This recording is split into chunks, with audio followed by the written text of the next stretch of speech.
Anehnya, kebijakan diberlakukan justru merugikan pengirim barang, penerima barang,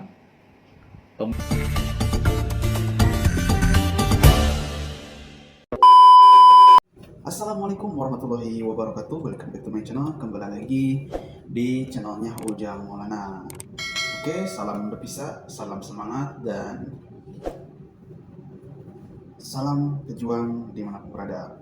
Oke, buat para depisah dimanapun berada, semoga sehat selalu, panjang umur, sehat, dan dilimpahkan rezekinya. Amin ya Allah ya Rabbal Alamin. Oke, teman-teman, kali ini kita akan bahas tentang aturan baru yang berkaitan dengan barang kiriman milik PMI.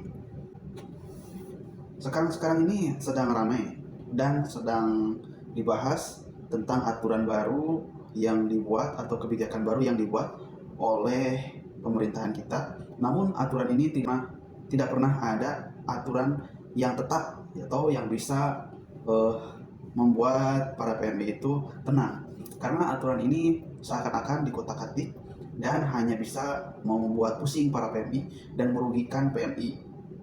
Kenapa bisa dirugikan? Karena di sini ada pihak yang menumpang kepada PMI, sehingga aturan itu dibuat lagi, diperbarui lagi, dan tidak pernah ada hentinya. Sehingga kita sebagai PMI menimbulkan kekhawatiran dan membuat cemas, sehingga barang kiriman kita yang udah lama dikirim masih juga belum sampai ke tempat tujuan. Kenapa? Siapa pihak yang menempel atau yang bisa merugikan kepada kita itu sebagai PMI? Yaitu para importir dan para pembisnis. Seharusnya untuk para pembisnis ini diberikan aturan yang beda dengan PMI, tapi di sini aturannya seakan-akan sama, dan imbasnya itu kepada PMI lagi. Seharusnya aturan seperti ini dikhususkan untuk kepada para importir. Nah, sehingga di sini ada materi sapu rata barang TKI dan importir. Untuk aturan PMK yang PMK 96.10 tahun 2023, imbasnya itu ke barang kiriman milik PMI, para TKI dan TKW. Barangnya bertumpuk di gudang karena adanya aturan atau kebijakan yang belum bisa dijadikan patokan atau aturan. Untuk pembahasannya kita simak sebagai berikut. saudaraku yang ada di luar negeri, yang saat ini sebagai tenaga kerja Indonesia, tenaga kerja wanita Indonesia, atau lebih dikenal sebagai tenaga kerja migran Indonesia yang ada di berbagai negara di mancanegara.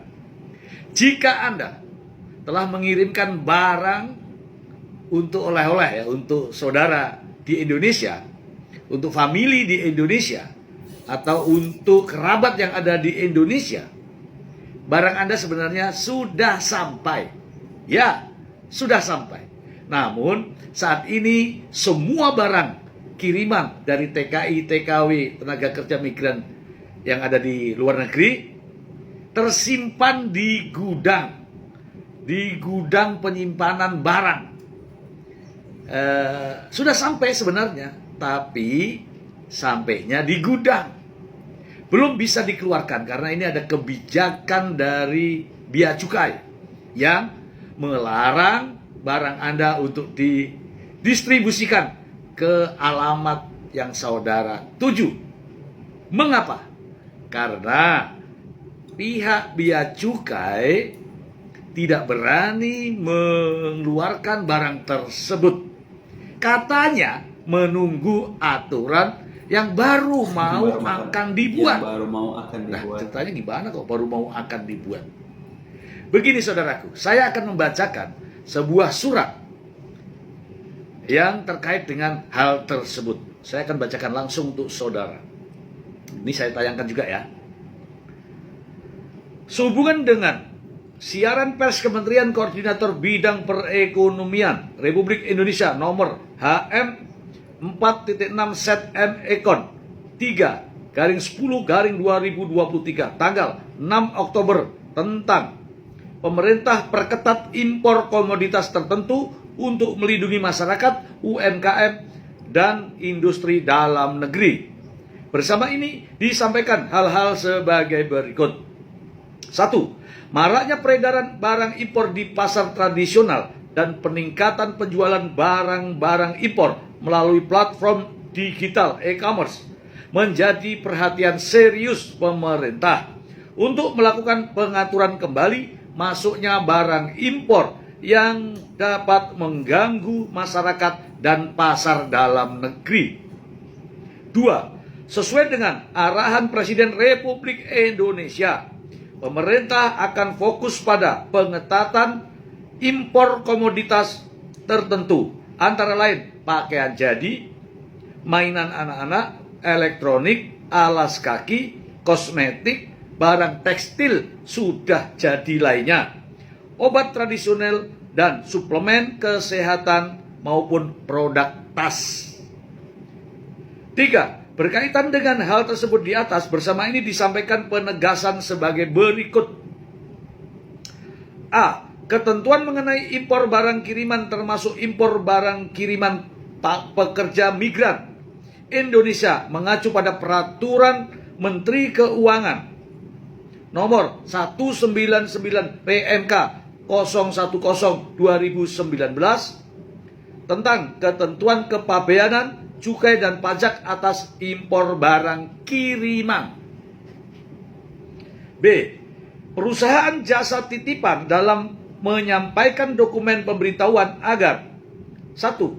Memberitahukan jumlah dan jenis barang secara rinci sesuai barang yang diimpor.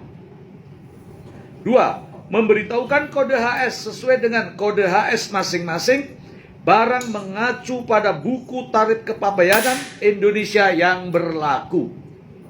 C. Ketentuan larangan dan pembatasan atas impor barang kiriman sesuai dengan ketentuan larangan dan pembatasan impor yang berlaku. D.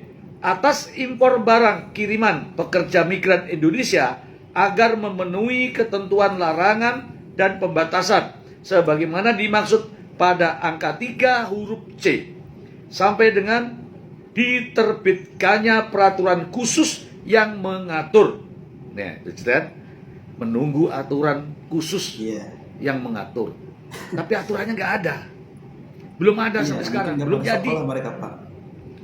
Demikian disampaikan, atas perhatiannya kami ucapkan terima kasih Kepala Kantor Pengawasan dan Pelayanan Bea dan Cukai tipe Madya Pabean Tanjung Mas, Galih Ilham Setiawan. Ya, ini saudaraku ya, kita bahas yang di nomor D ya, nomor D, huruf D ya. Atas impor barang kiriman pekerja migran Indonesia agar memenuhi ketentuan larangan atas pembatasan sebagaimana dimaksud pada angka 3 huruf C yang tadi sampai dengan diterbitkannya peraturan khusus yang mengatur. Saudaraku, peraturan khusus yang mengatur yang terkait dengan hal ini itu belum dibuat sampai sekarang. Belum ada aturan khusus yang mengatur. Lantas, bagaimana terhadap barang-barang yang sudah ada di gudang? Barang-barang yang sudah ada di gudang sekarang ini, bagaimana? Apakah menunggu aturan baru yang mengatur, yang belum tentu kapan jadinya, atau dibiarkan saja di gudang? Sementara orang-orang saudara-saudara kita yang sudah ada yang sudah mengirim barang tadi sudah mengabarkan kepada saudaranya alamat yang dituju. Namun barangnya sudah berhari-hari, berminggu-minggu, bahkan berbulan-bulan belum juga sampai di tangan mereka. Lantas, adakah solusi lain terkait dengan hal ini?